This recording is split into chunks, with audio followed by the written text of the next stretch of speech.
Hi, I'm Boyd Neal, and these are notes on native advertising and brand journalism for SMD 201, a course I teach called Internet Writing and Content Development Strategies as part of Seneca College's full-year certificate in social media. Essentially, there are three types of owned content, although the distinction between them is somewhat fuzzy in general, and in fact, there are efforts underway by various bodies to define it more clearly. But those three basic types of owned content are publisher-produced content, native advertising, and brand journalism. And I'll take a short look at all three of them. Publisher-produced content is any paid placement attempting to look like an article in an online news or feature story platform. In its most common form, it's called native advertising. Now, native advertising is when the brand or organization pays to have content within the context of the user's experience. This can include things like promoted tweets and promoted Facebook posts, but today it primarily refers to paid content on social media sites such as BuzzFeed and The Atlantic Online, for example. In fact, the New York Times launched its first sponsored content at the beginning of this year, hosted under a separate URL called paidpost.nytimes.com. And there are companies such as Native Lift, Simple Reach, and Nativo, which can help you syndicate native ads across a network of publishers and by doing so amplify their reach. Just to be clear though, there is still a lot of debate about the ethics of native advertising. There are concerns about the matter of transparency and concepts like the potential conscious misdirection of people about the content. The U.S. Federal Trade Commission has expressed cautions, and media sites think long and hard about how they maintain editorial integrity.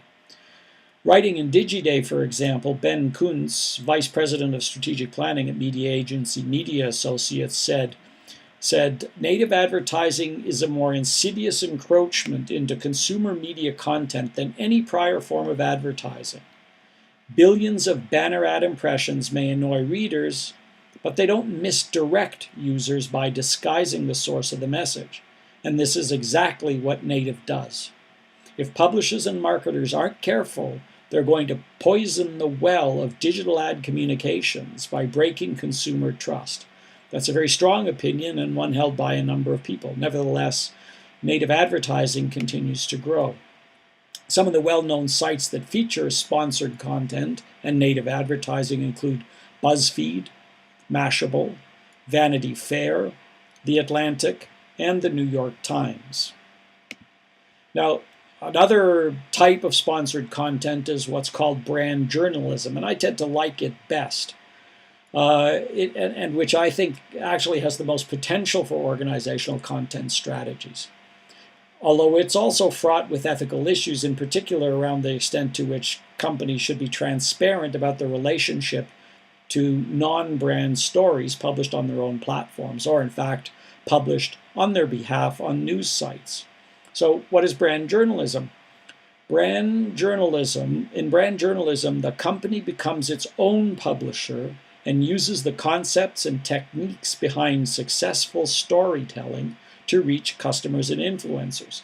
Its genesis is perhaps in blogging. Many companies have for years used blogs embedded on their websites to help shape how the public perceives their brand.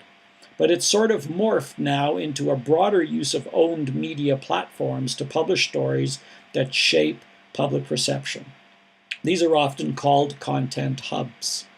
There are three examples that I can give you. They're very different, but they're best practice examples of these kind of content hubs where brand journalism is practiced. So Cisco's The Network.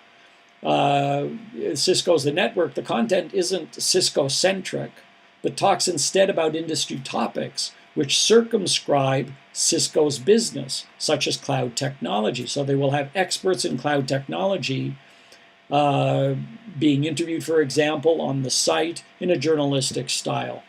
Another example, a more marketing-oriented example, is Red Bull's Stratus.com, which features a variety of content streams, including websites, live streams, shareable infographics, videos, and blogs. One of the best practice examples, I think anyway, is Coca-Cola Journey. Coca-Cola, a couple of years ago, transformed its homepage into an online magazine that features Coke stories, yes, along with, for example, recent features on Olympians, the Oscars, Mardi Gras recipes, and even a Twitter chat about brand journalism. So these are some examples of types of content that fall under that general rubric of sponsored content. But to be successful, they share some things in common. To be successful, any form of owned content must still do a number of things. First, it must be guided by clear editorial guidelines that are driven in turn by a strong sense of content goals. What kinds of content are going to be put on the site? What can visitors expect to see? And with that definition of editorial goals, and content guidelines, editors, if you like, are able to determine and select and curate and create new content that's consistent with those goals.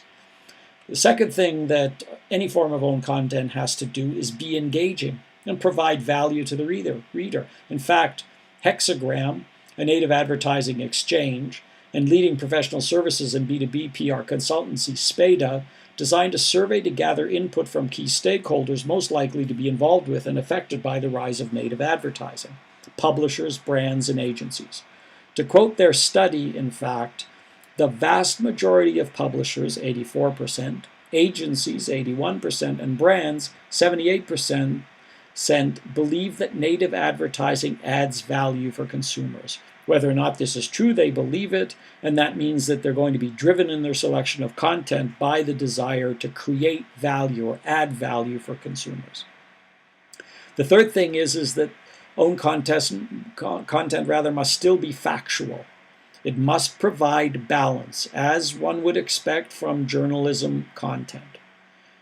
It must never blatantly sell.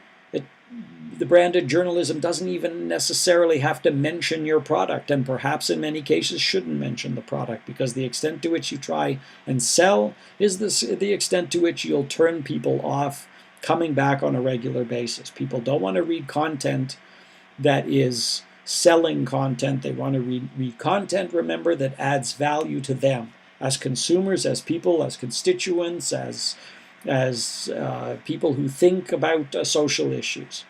And most important of all, and this is true of native advertising as it is of brand journalism, any such content has to be clearly labeled as sponsored content. Transparency requires it, and the extent to which you are not transparent is the extent to which you may get caught, if you like, on the social web and be called out for it.